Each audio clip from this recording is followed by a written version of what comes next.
Before buying any stock, there's one important number smart investors always check first: the PE ratio. This simple metric can help you understand whether a stock is cheap, expensive, overhyped, or potentially undervalued. And if you're investing without understanding PE ratio, you're basically investing blind.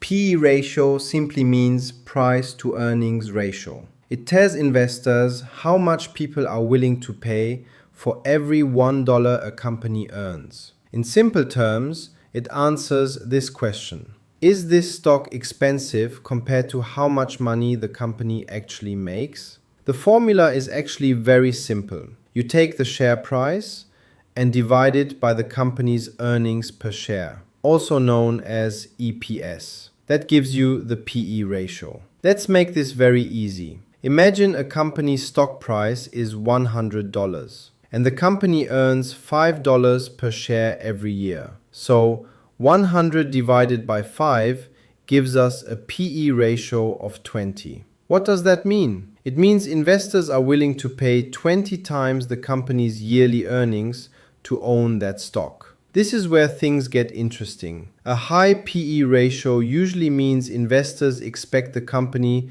to grow fast in the future. That's why many technology companies have high PE ratios. But a very high PE ratio can also mean the stock is overpriced. Now, a low PE ratio might mean the stock is undervalued, or it could mean investors think the company has problems. So lower isn't always better, and higher isn't always bad. In practical terms, compare the PE ratios of companies within the same space. When I mean space, the same industry, to get an idea if a company stock is undervalued or overhyped.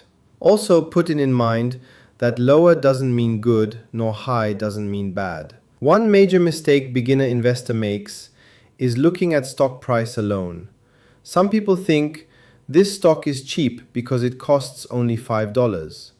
But stock price alone means nothing. A $5 stock can actually be overvalued, and a $500 stock can still be undervalued.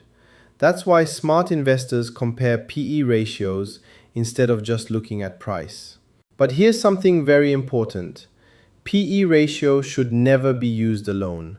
Professional investors combine it with company growth, revenue, debt, cash flow, and future potential. Because one metric can never tell the full story. So the next time you want to buy a stock, don't just look at hype.